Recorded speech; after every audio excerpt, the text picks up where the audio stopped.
All right, for the first question, how did you begin your career as a content creator? Well, it started off just watching YouTubers like Godsley, Miney, Hanzu, and then I kind of got like motivated to do the same, but I didn't really expect anything of it. I was just like, I want to do it as a hobby. Don't expect like 100 people to even watch my content.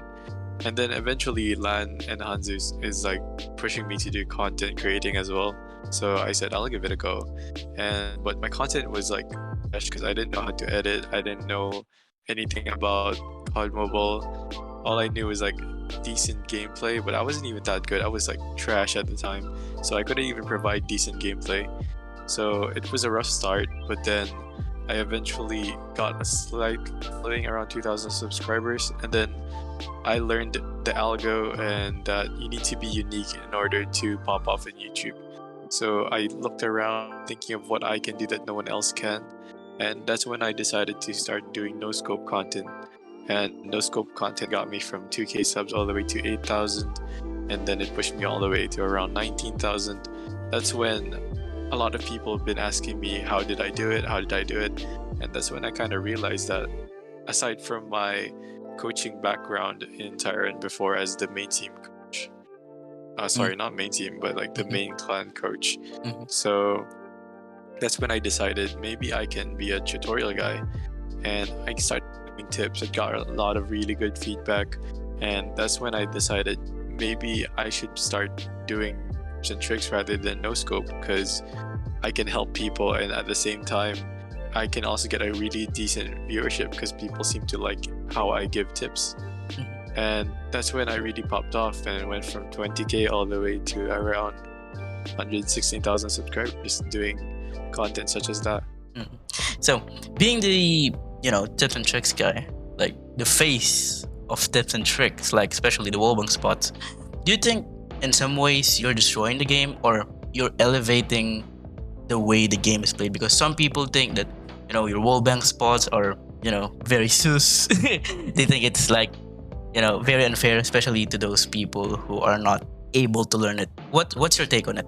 I take that in terms of the casual perspective, when you're trying to like chill and rank, maybe it's a little bit annoying.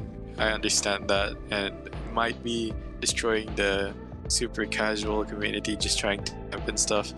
But in terms of like the competitive scene and all those aspiring pro players, this could be a big key factor to having more viewership in tournaments, and also giving players who are more brains than bronze to be able to reach the pro scene, because you can be trash in aim but have really good memory and really good dedication to memorizing the map layouts and get a lot of very decent kills with just wallbang angles. So in terms of like the player's perspective, it could help them. It's actually helping them a lot based on my feedback. And then it's adding another factor to why people would want to watch tournaments, to learn, and at the same time to get clips from their players using wallbang angles. So this is a very hot topic, like amongst the community, not just in Call of Duty Mobile, but in every FPS game. Do you think, like, what is more important, aim or movement? Oh, 100% aim. The thing with that is, in terms of aim over movement, you can have like 3 different movement combinations in 2 seconds like Miney, but then he wins those gunfights most of the time because the enemies have less aim than Miney. But if you were a good player with good aim, you're just not gonna see enemies do all that fancy movement in tournaments. Even Miney doesn't do that fancy type of movement in tournaments because he knows that aim is more important than movement in terms of the competitive scene, or overall it's just more important than movement. Movement is just for flashy clips or just trying to confuse lower players in terms of aim. So yeah, overall I would say aim is definitely 100% something you should focus on before you start focusing on movement. Okay, so what are your 3 most important tips for players who want to be good at sniping?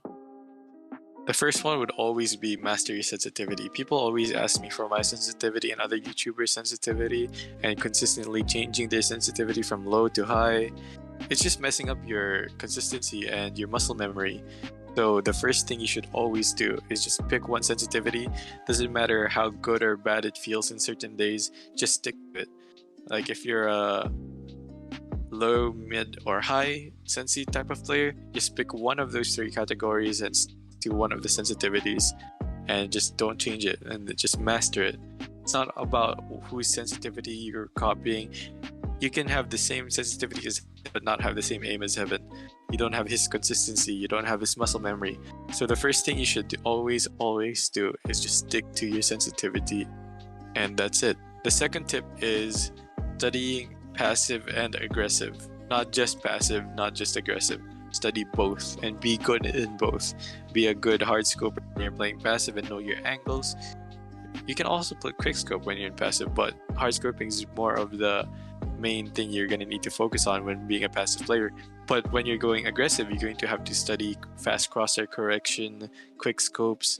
So you need to be good in both, because there's going to be certain situations where you're unavoidably going to have to rush, and some certain situations where you're unavoidably going to have to camp as well. So study playstyles.